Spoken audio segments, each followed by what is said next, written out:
Hi, everybody, and welcome to the latest installment in the Sports Lawyers Association Time for Nine series, our celebration of 50 years of Title IX. I'm Allison Rich, president of the Sports Lawyers Association. Thanks so much for tuning in today for an informal conversation about the successes and challenges of Title IX from three lifelong gender equity advocates, Judy Sweet, Carol Stiff, and Larry Scott. We're so pleased to be able to continue offering you such great content. There are some other great sessions and events coming up this month and beyond, and we hope you'll all keep tuning in. And because many of these sessions are special content for the Sports Lawyers Association membership, we encourage you to join or renew your membership today. There's so many great membership benefits, including a Sports Business Daily subscription, a renowned annual conference, which will be back in person this year in Atlanta this May, virtual member chats, hopefully a full return to in-person outreach events, access to industry leaders and their knowledge on current issues in sports and sports law, sports shorts, podcasts, and webinars with all sorts of great content like today. We're here for you, so please let us know what else you might find interesting. And with that, allow me to introduce you to today's panelists. We'll start with Carol Stiff. One of the most influential people in women's college sports, Carol Stiff spent 31 years at ESPN, retiring in July of 2021. She's now the president of Stiff Sports Media Consulting, LLC. Stiff is a nationally recognized television sports executive credited with advancing the growth of women's sports at the collegiate and professional level throughout innovative linear digital streaming programming and collaborative partnerships and relentless advocacy. Over her tenure at ESPN, which was responsible for the acquisition and programming of a variety of sports, including NCAA women's basketball, various NCAA men's and women's championships, WNBA, and professional softball across multiple platforms.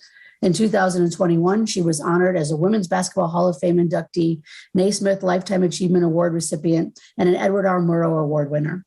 This is in addition to a list of accolades and awards too numerous to report here. She presently serves on the Women's Sports Foundation Board of Governors, president of the Women's Basketball Hall of Fame Board of Trustees, Kay Yow Cancer Fund Board of Directors, and Pat Summit Foundation Fund Advisory Board. Before joining ESPN, Stiff worked in college athletics, coaching at Brown University, Rensselaer Polytechnic Institute, and Western Connecticut State University. Stiff, a native of Bernardsville, New Jersey, who graduated from Southern Connecticut State University, where she competed in both basketball and field hockey and earned a BS degree in 1983 and an MS degree in 1989. All right, turning to Larry Scott. Throughout his career as a student athlete, professional athlete, and sports executive, Larry Scott has been a game changer, a bold, innovative leader with a vision for transformative change. From expansion and revitalization of the Pac-12 to equal prize money at Wimbledon, Scott's firm belief that sport has the power to be a force for positive change has been the hallmark of his career. In the 10 years as Pac-12 commissioner, with the support of the Pac-12 universities, presidents, and chancellors, Scott orchestrated a revitalization of the conference, leading the conference through an expansion for the first time since 1978 by successfully adding Colorado and Utah. Prior to joining the Pac-12, Scott served for 6 years as chairman and chief executive officer of the Women's Tennis Association Tour, where he helped generate unprecedented growth and popularity for the women's professional tennis on a global scale. And he worked with Billie Jean King and others to achieve the long-sought goal of equal prize money for women in tennis's Grand Slam events. Scott's career in athletics extends back to his captaincy of the Harvard men's tennis team, where he was named All-American, earned a BA in history, and developed a firsthand understanding of the importance of maintaining balance between academics and athletics. Scott has often earned recognition for his visionary leadership. He's currently a board member and vice chair of the leading civil rights organization, Anti-Defamation League, and a trustee emeritus of the Women's Sports Foundation. And now, last but certainly not least, Judy Sweet. Judy Sweet is a modern sports pioneer, and for nearly 5 decades, she's been a leader in advocating for women's rights on and off the courts and fields in college athletics. She was the first female physical education teacher amid a dozen men at UC San Diego in the early 1970s. In her second year, she was named assistant director of athletics, and in 1975, Sweet was named UCSD's athletic director, serving until 2000. In 1991, she also became the first female president of the NCAA. At UCSD, Sweet was among the first athletic administrators to implement the requirements of Title IX and promote gender equity in athletics. After UCSD, Sweet served as the NCAA Senior Vice President for Championships and Education Services and was the association's first senior woman administrator. She has received many, many awards, including the 1998 Honda Award for Outstanding Achievement in Women's College Athletics, the San Diego Sports Association's Lifetime Achievement Award, and is inducted and included among the NCAA's Centennial Anniversary 100 Most Influential Student Athletes. What an amazing group, and you get the opportunity to be a fly on the wall for their conversation. Thanks again for joining us today, and enjoy. Larry, it's great. I can't believe you got that award last night. Congratulations on the Women's Sports Foundation Equity Award, Champion for Equity. And Judy, geez, you've been a champion for years and years and years for gender equity. So thanks for all of us just getting together, have a glass of water, and talk about where we are in the state of the state. So, Judy, you were at Wisconsin Badger. Didn't have the opportunities that maybe we've had in our careers. So why don't you tell me a little bit about what you saw at Wisconsin, and then Larry, I'd love to hear your story too, and hear what inequities you might have seen along the journey. I am a Wisconsin Badger, proud Badger. I've loved sports all my life. But growing up in Wisconsin, there weren't a lot of opportunities through the educational system, so I had to create my own opportunities. A lot of them playing with boys, because girls just weren't interested in sports, so they said, when you're not given the opportunity, it's hard to develop interest. When I was in high school, we had the Girls Athletic Association, which basically was play days. You would go and you would mix up your teams with the other schools, and then you'd have cookies and punch, and then you'd go home. When I attended the University of Wisconsin, which I think is a pretty progressive university, there was no women's athletics program. So I'm kind of dating myself. We're talking pre-Title IX right now. There was a Women's Recreation Association, which I participated in very vehemently. We had to raise our own funds. I think that the budget was about $5,000. One of our fundraising projects was going and chopping down Christmas trees and selling them to the students on campus so we could go to a sports day. We moved up from play days to sports days. My timing was not very good for being an athlete, although I would have been a great athlete, of course. But it was very good for having opportunities from an administrative standpoint. So post-Title IX, I was teaching, coaching, became assistant athletic director at the University of California, San Diego, and in 1975 became director of athletics for men and women. And I was in that position for 24 years. During that time, I became very involved with the NCAA. I was the first woman to serve as membership president of the NCAA. That position doesn't exist anymore. Maybe one of the things I'm most proud of, two things. One, I was one of the advocates for having a Minority Opportunities and Interest Committee in the late 80s. Number two, establishing a gender equity task force through the NCAA. Oh, I want to get back to that. Good. All right.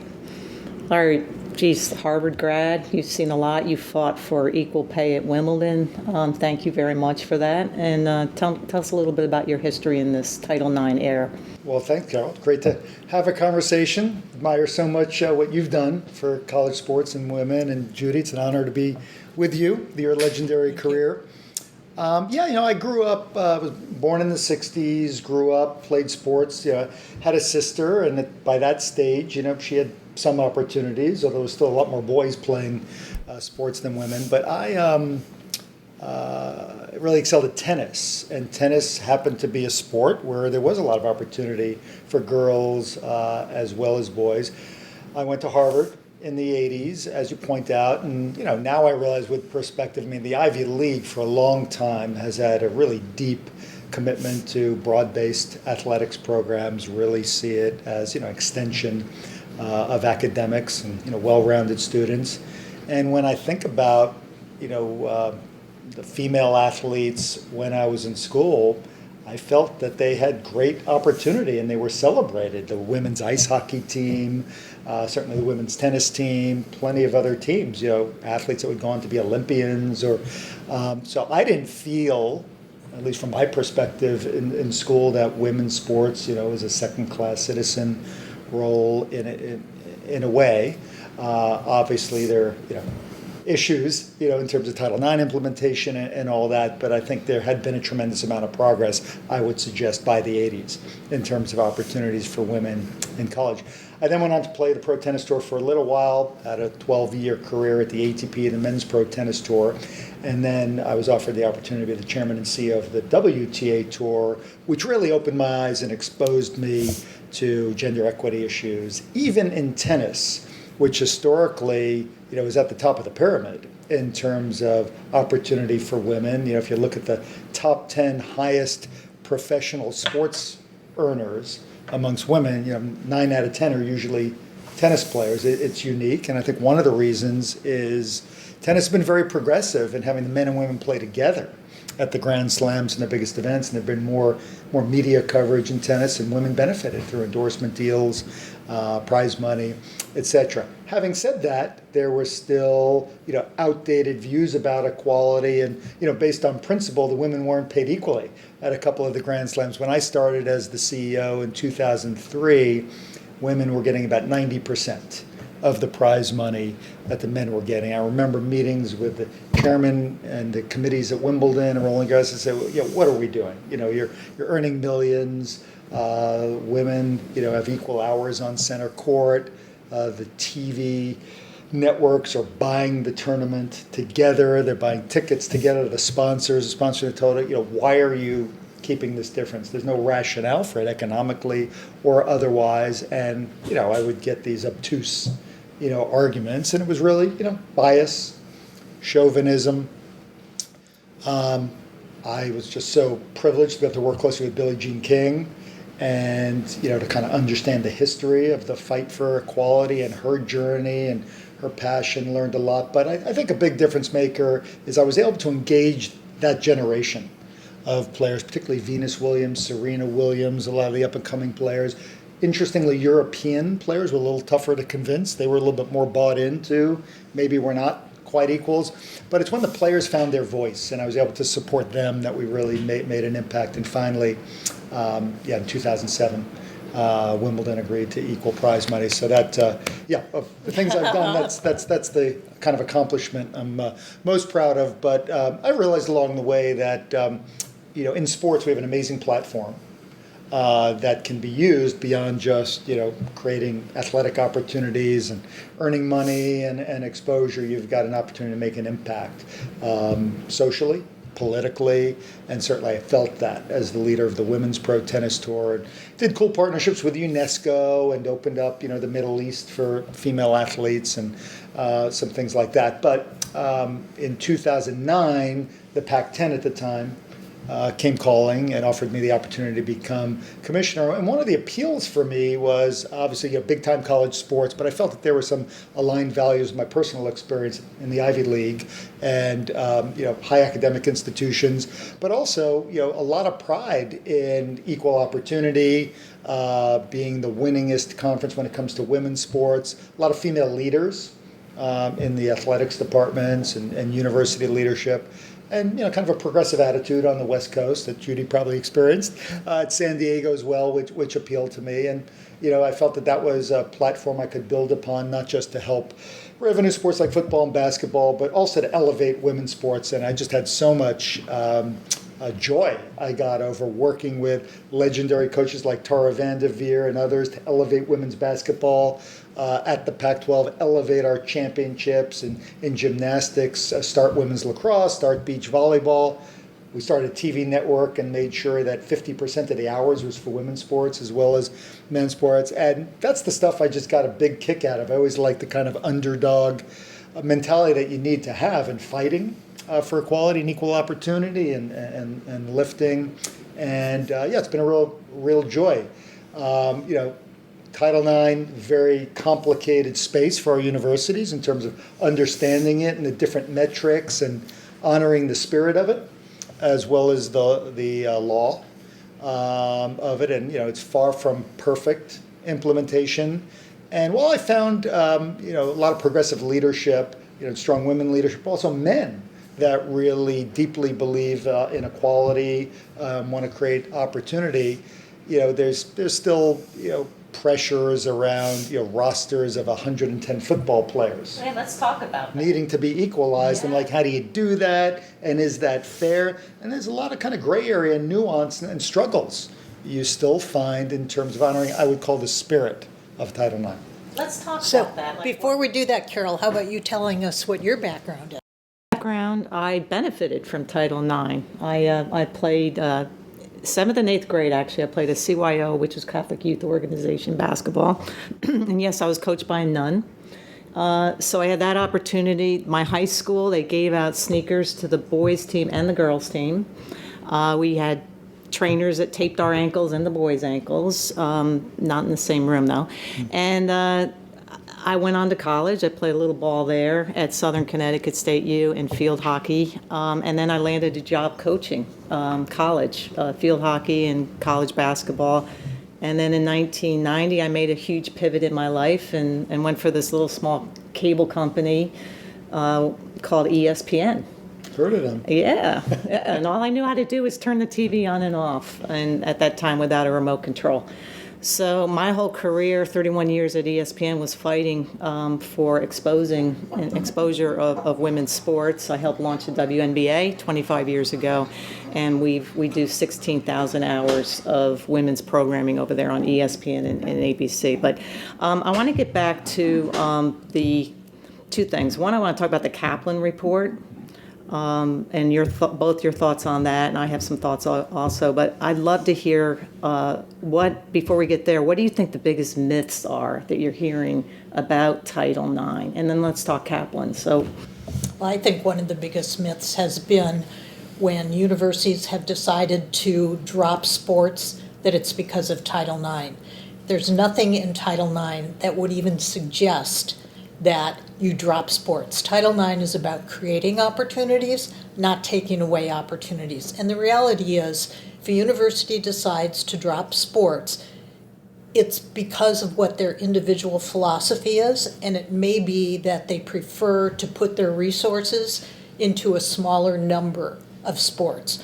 It does not free them of the requirements of Title IX, and I think it's really important for people to believe that, to understand that. The second myth had to do with wrestling, and that led to the Commission on Opportunity in Athletics in 2002, 2003, where the Bush administration, ironically, they called it the Commission on Opportunity in Athletics, but really what they were trying to do was weaken Title IX. Fortunately, because of people like Birch Bayh, who was a part of what I call the Title IX team, he had contacts that basically he went to the White House and he said, you don't want to do this. You don't want to take on the soccer moms and dads. This is important for girls to have the same opportunities as boys. And I think tied in with that, the Gender Equity Task Force, which I mentioned earlier, all that I want to say, Title IX's 37 words, doesn't say anything about athletics. Athletics in the early years definitely was a beneficiary of Title IX, but now we're dragging our feet. We made some good progress kind of in the 80s. We made better progress in the 90s when the NCAA established a Gender Equity Task Force. But one of the first things that we were confronted with people saying, gender equity, what's gender equity? So we came up with a definition of gender equity, which still is on the books. It's quoted repeatedly. The simplest way of explaining gender equity, don't we want our sons and daughters to have the same opportunities and the same treatment? That's what gender equity is. Wow, that's great. That's simplified. Excellent. What's your thoughts on myths? Well, Judy is so far more expert than I am in terms of the history. And this, I'd say from my vantage point, kind of this generation, probably a myth that, kind of Title IX has kind of solved all issues here. And, there aren't inequity issues. I mean, we see a lot of girls playing on fields. We see a lot of great opportunities at the collegiate level. And that, there are kind of no issues around it. When you work in the industry, you see there are a lot of issues around it. It's certainly, far from perfect in terms of the implementation. And, when it comes to equity and equality, the issues go beyond around the four squares of what Title IX governs. I mean, there's still tremendous challenges in terms of, representation in the coaching ranks. As women's sports gets bigger, more and more of the plum positions are taken by men. Exactly. And as the money increases, and it's kind of not within the spirit of the equality that Judy talked about. At the administration level, I worked for about 35 different university presidents when I was at the Pac-12. A similar number of athletics directors, and 85% have been men. Opportunities even beyond the athletic sphere in terms of leadership and who the decisions making are is far from equal. I want to add to what Larry just said in regards to the misunderstanding about we've done it, we're there. So in 1991, 20 years after Title IX had become law, I remember sitting in an NCAA meeting and we were talking about Title IX, and the then president of the NCAA, membership president who preceded me, said, well, we're there. We've done everything that we need to do. And fortunately, some of us insisted, let's do a gender equity survey. Let's see where we really are. And what we found out is that there were differences of over 20% in participation, more than that in terms of budgets, and even more than that in recruiting. That's what led to the formation of the Gender Equity Task Force. And there were all kinds of initiatives that came out in the 90s that resulted in schools improving their equity. Unfortunately, at the turn of the century, we stalled out. Nothing was happening anymore. So while we made progress in the 90s, turn of the century, we're stalled out. So about 5 years ago, some of us who were on the original Gender Equity Task Force asked the NCAA to reinstate the Gender Equity Task Force, which is now in existence, which kind of leads to your mention of the Kaplan Report, because that's one of the things that we're really focusing on right now. And I know you have some thoughts about the Kaplan Report, so go for it. Well, I'd love to know, where were you when Oregon posted that viral video of the inequities and at the women's tournament? Yeah, so I think I was still in our office in San Francisco, and it was early in the tournament. I think I was on my way to Indianapolis.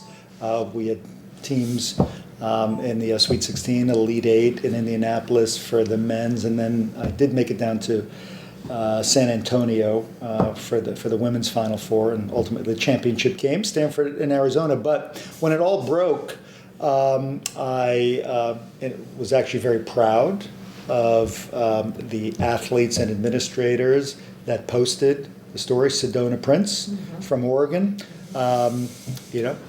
posted, like, what's up with this? Showing a picture of the training facilities, the weight facilities down in San Antonio, and compared it to some posts she saw from some guys up in Indianapolis in terms of what they had. And then a Stanford athletics trainer then also, shared some things, say, how can this be right? And it went viral. And so I reached out to both to Sedona and the Stanford folks and commended them on using their platform, using their voice to expose, call out inequities. Little did I know the firestorm that it would have created, and ultimately the hiring by the NCAA of the inequities. But it also, I found, it was really interesting to watch. I thought it also gave permission and rise for other people to weigh in about other inequities that they saw.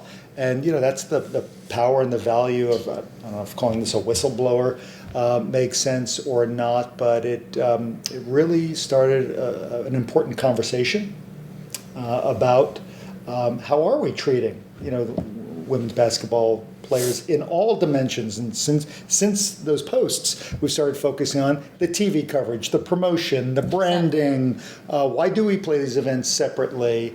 And I'm hopeful it leads to more strategic and systemic change not just putting some Band-Aids on some of the facility or implementation issues, which is always the challenge, with the NCAA. Can we elevate and keep the pressure for this to lead to systemic change, not just in the substance, but in the attitudes about it?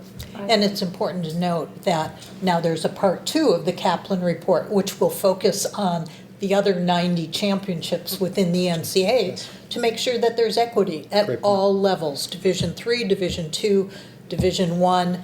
Let's go for it. Let's give our sons and daughters the same opportunities. So how do you counter the remark that the men's basketball tournament is the breadwinner for all of those other championships? And why not double down on what they had been doing with the men's tournament? And you can't look the other way here. I mean, it does make a lot of money, which helps other sports. So how do you counter that? So my response to that is, even though the NCAA claims that they are not lawfully bound by Title IX, it's an association of universities who are bound by this law that's going to be 50 years old. The NCAA should be modeling for its member institutions what equity is. And the universities, doesn't matter where the money comes from, you have to treat your male and female students equitably. And I think that's the response to your question. It's great that men's basketball has these lucrative television contracts, but that doesn't mean that all the money should be going just to men's basketball. It should be covering all of the sports for men and women.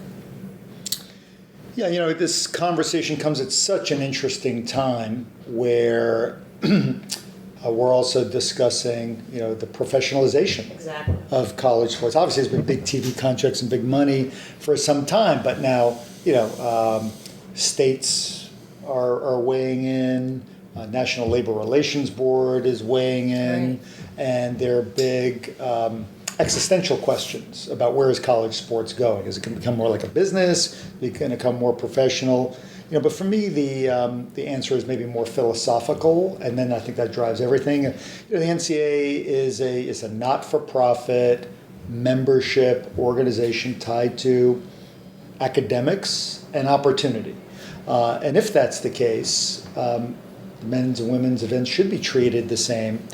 And there's all kinds of reasons why this would be difficult to implement and take some time, contracts and all that, but it starts with how it's sold and what's generating the revenue. And for some time, the men's basketball tournament has been sold separately. And everything else has been put in another contract, a very valuable contract where the ESPN does a great job. But if I could wave a magic wand, I would sell at least the men's and women's basketball tournament together, maybe with all championships. And therefore you would have all the revenue in one basket, all the promotional engine together, and I think you could do a better and more equitable job promoting men's and women's basketball, and there's no reason not to provide equal resources. I agree the sales model is broken. It's a little more controversial, and there's more logistical issues as to whether you put the men's and women's basketball tournament together. I think there's no excuse to not try it. The fact that there's debate about whether we test it or not, I don't understand. There are models out there. Tennis is a good example where it benefits, and if you try it, it doesn't work. Reject it. But it would be a real shame, and this is in the Kaplan Report. I think they are recommending it. I think it's imperative that we try putting the men's and women's basketball tournament in the same city, the same year, and give fans the opportunity to go to both. Give administrators. I'll tell you, I was in Indianapolis for men's tournament. I was in San Antonio for the women's. There were a lot more men's administrators, movers and shakers in college sports and the sports industry in Indianapolis than there were in San Antonio. That changes if everything's together and it's marketed and promoted as one big festival and event. So I think it's imperative that we try that. So those are the things I would do. Well, I can tell you as a coach in the 80s, I was in Tacoma for the women's Final Four, and the men were in Seattle. And we couldn't get a dinner reservation in Seattle. We couldn't get a rent-a-car to get up to Seattle. and it was a disaster for us. We felt like, third world country down the street.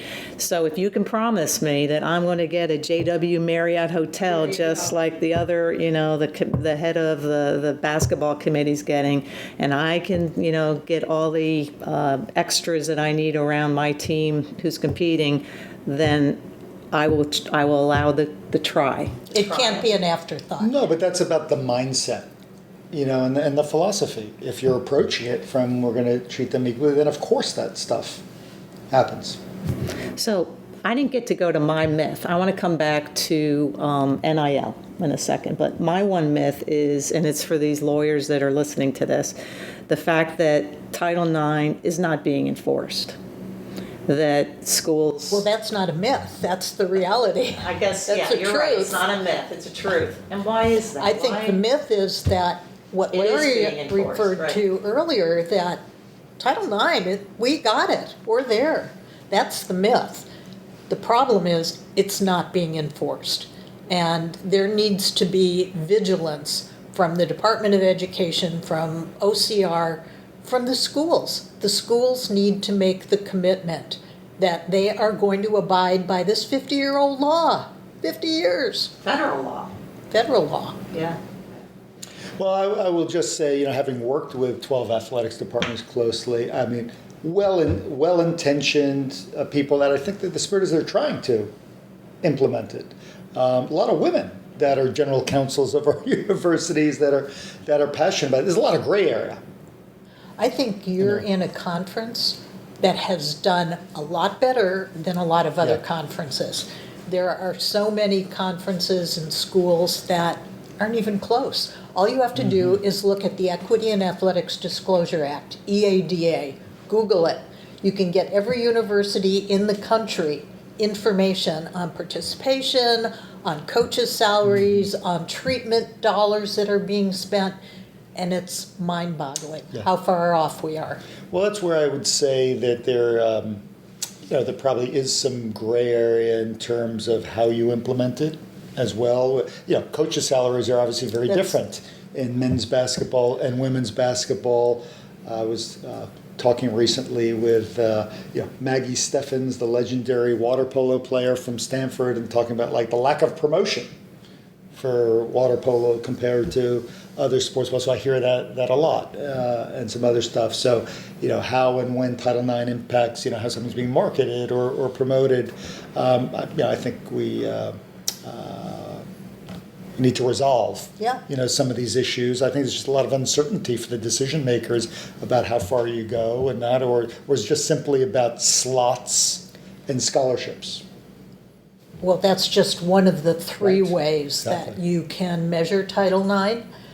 But going back to your reference to salaries, Title IX doesn't cover salaries, but what Title IX covers is the experience of the coaches that are being hired. And if you're hiring for your men's program, these seasoned, successful coaches, and you're hiring for the women's program, somebody right out of college who's never coached before, and you're not giving them the support, but it's their alma mater and you can get them on the cheap, that's not in compliance with Title IX. So NIL, wow. How is that going to change the landscape here?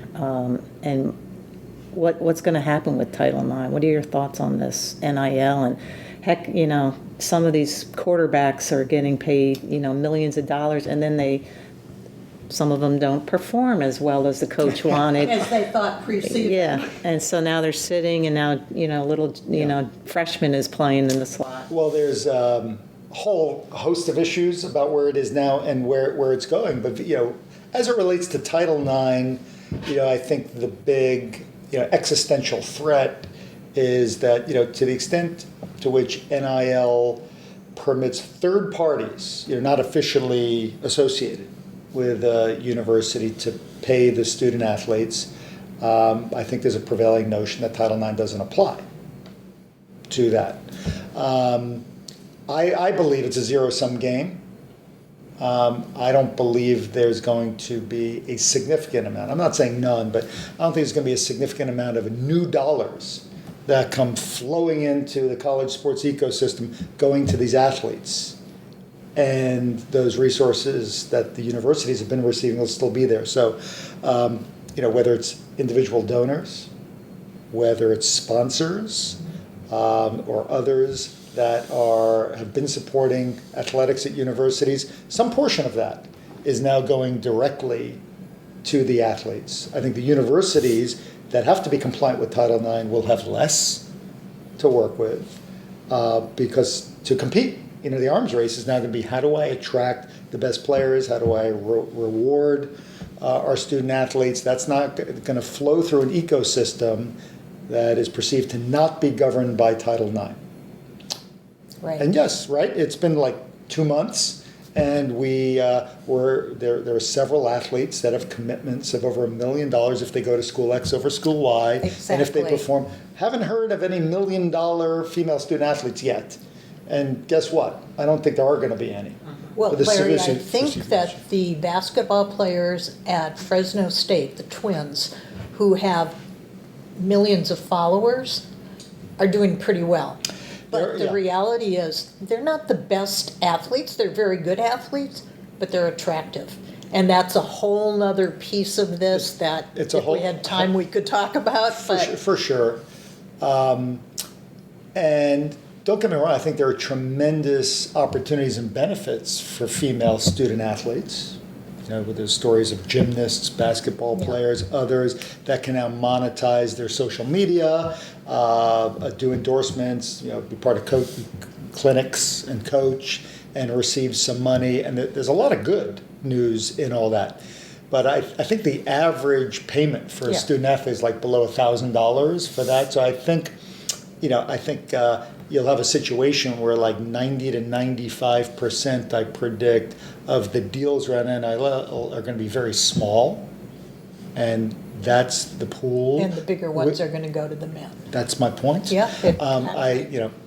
Dare I say, I think there's a much bigger economy for inducing student athletes to go to one school over another, and especially with the liberalized transfer rules. I don't want to get too wonky here about the NCAA policies and where they interlink, but now we're into free agency. I'm with you. And you're going to have to compensate student athletes to stay at your school if they break through and do well.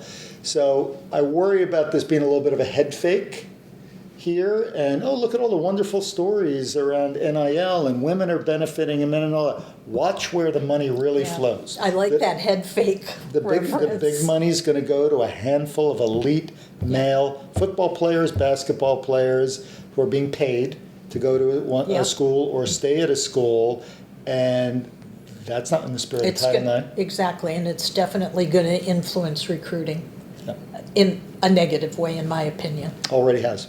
Yeah. What about high school? Does Title IX pertain to high school? Because I see, I had 2 children, and I saw them growing up, and I had to fight for some soccer equality for my daughter. But anyhow, it's for another day. Does it? It does. It does. Okay. Absolutely.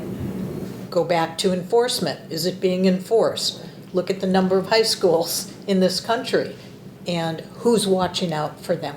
And there is not a comparable EADA report that you can refer to. So what it really depends upon is people at that institution making a commitment to doing the right thing. And that's really what Title IX is about, doing the right thing.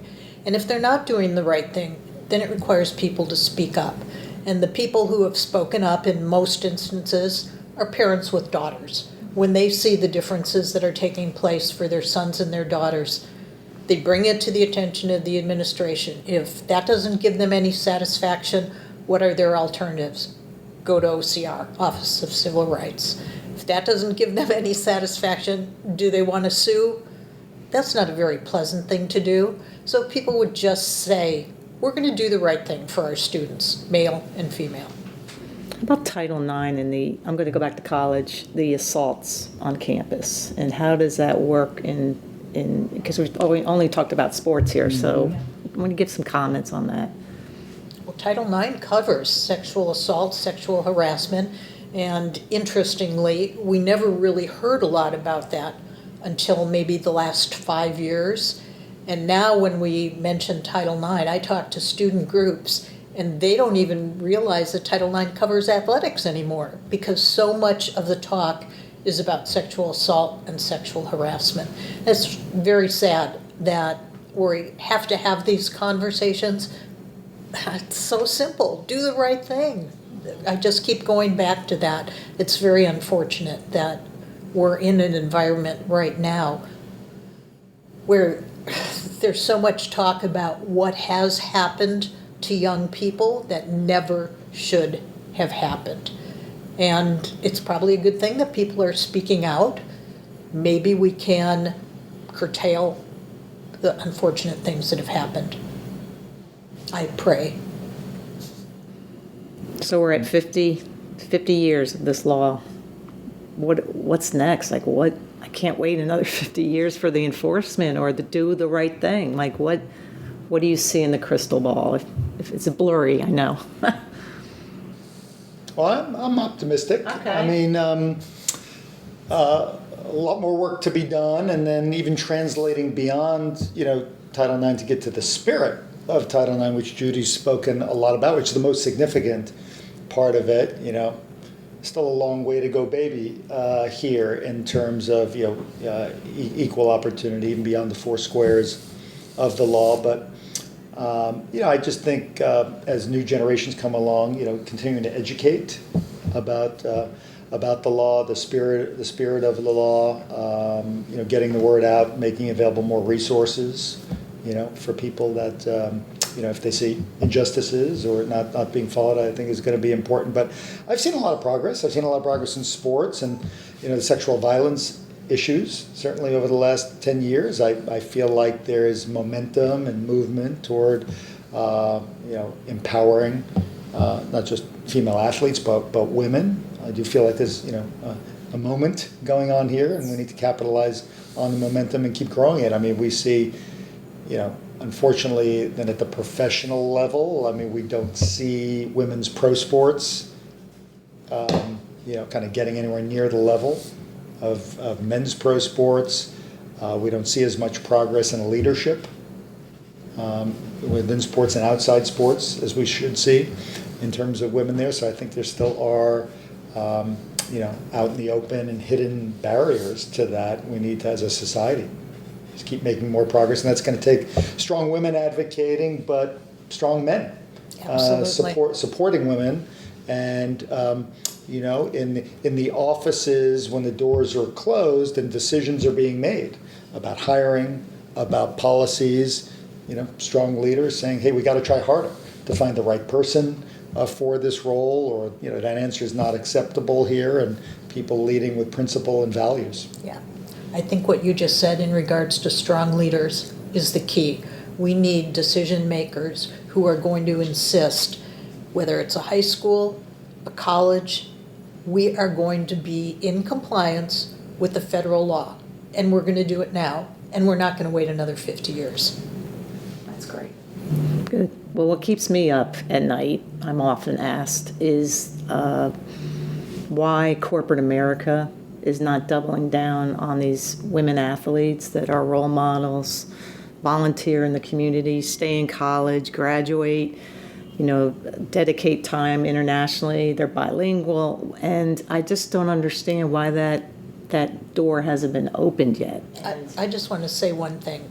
Because we see these outstanding female athletes today, we have a tendency to think that it's always been this way.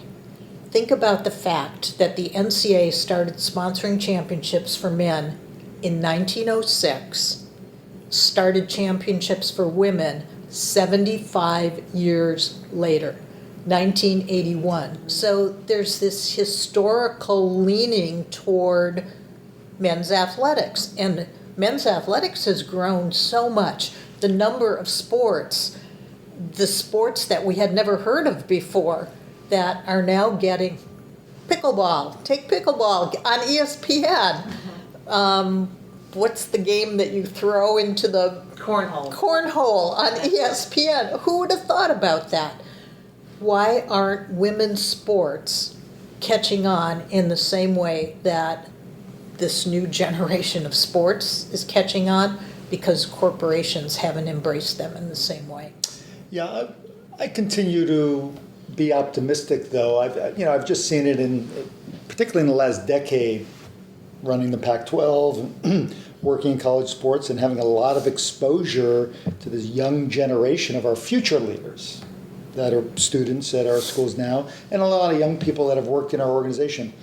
I think there's, and we've seen in the last couple of years as well around the Black Lives Matter movement, I think there's an increasing focus on social justice, doing the right thing, and it's a grassroots movement where young people are holding management and leadership of their companies accountable to values, doing the right thing, and the workforce has options about where they want to be, and I think there's going to be an accountability and assistance that leadership of companies are kind of doing the right thing, walking the walk, whether it's about racial equality or gender equality, and I think that's going to be an important force for change.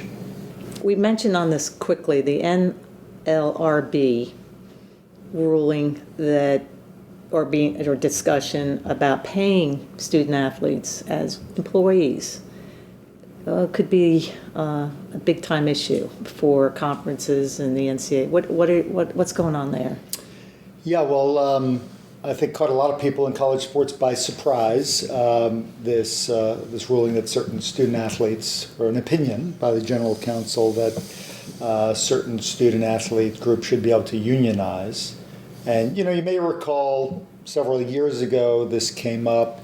Northwestern football players kind of appealed to the NLRB, and at that stage,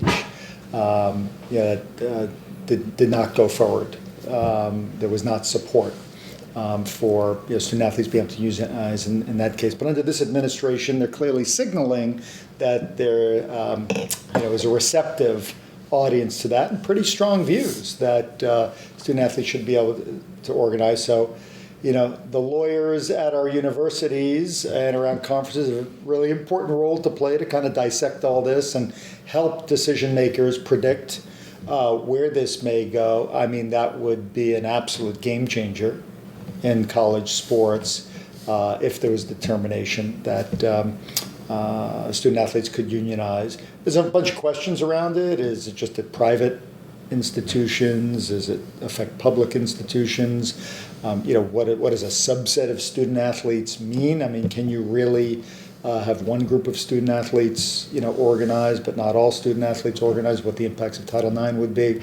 It raises, very, very significant questions for our universities, as to whether they would want to be part of a system where one group of students, in this case student athletes, could unionize, but not other groups of students. I know for a lot of university presidents, they would really have, heartburn is treating it mildly in terms of the implications of that, and I think it might cause some real soul searching about the future of college sports and our university support for college sports if some group of students were allowed to unionize and others not.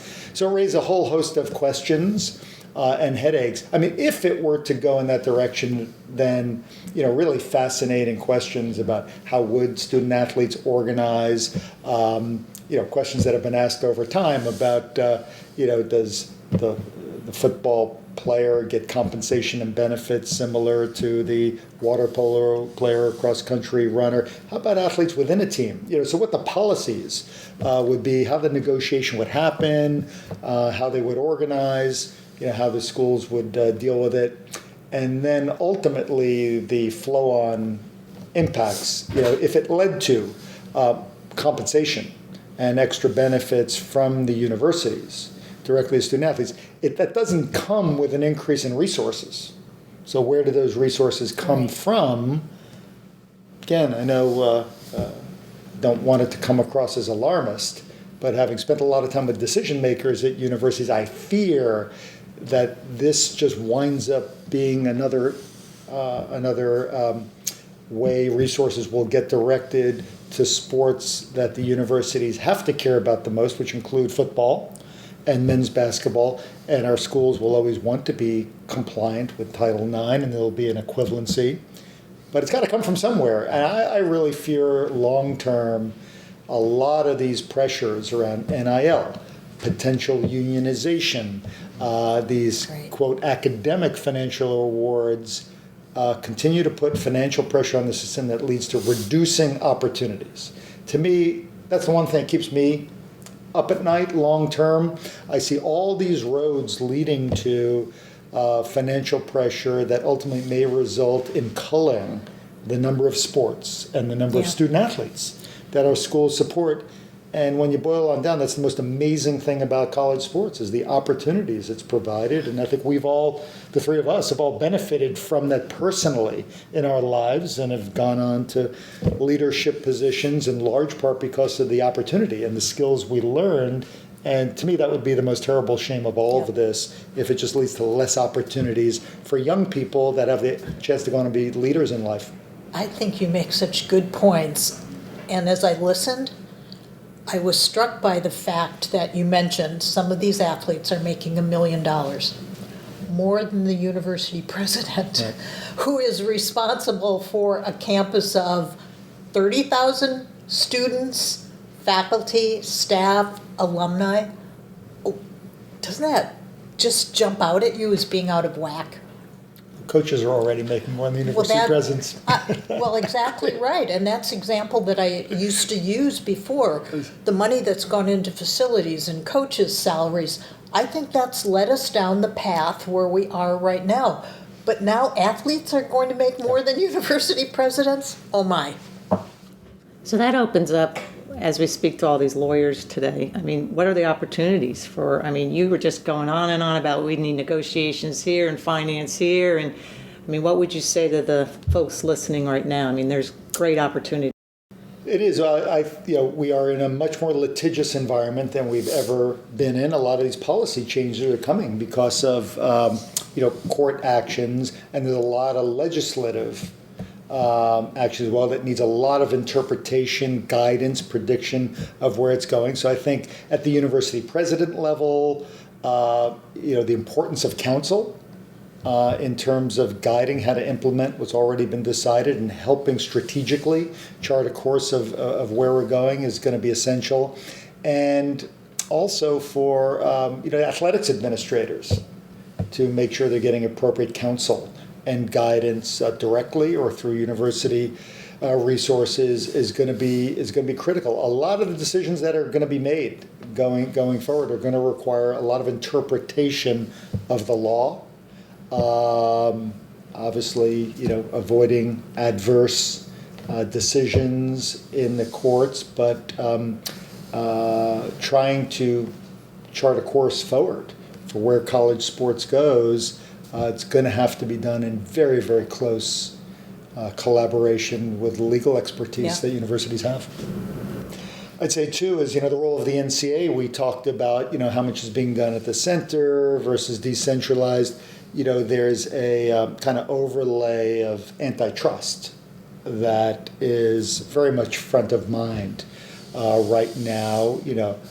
Who can talk to who about what as we're sorting out how decision-making works to make sure that there's not conclusion or anything that's anti-competitive is very, very complicated. And certainly I advise all of our athletics administrators at the university level, conference level, and even at the university level to really take careful guidance, even in talking to colleagues about how this is all going to work going forward. Great. That was fun. Cheers. Cheers. Here's to gender equity. Title IX. Do the right thing. The next 50 years.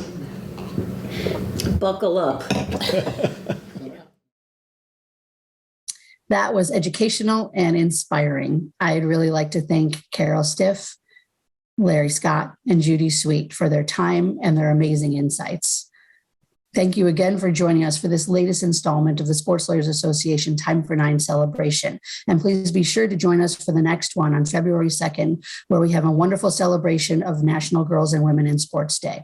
I look forward to seeing you all soon at that event, as well as some other SLA events. Thanks, and talk to you soon.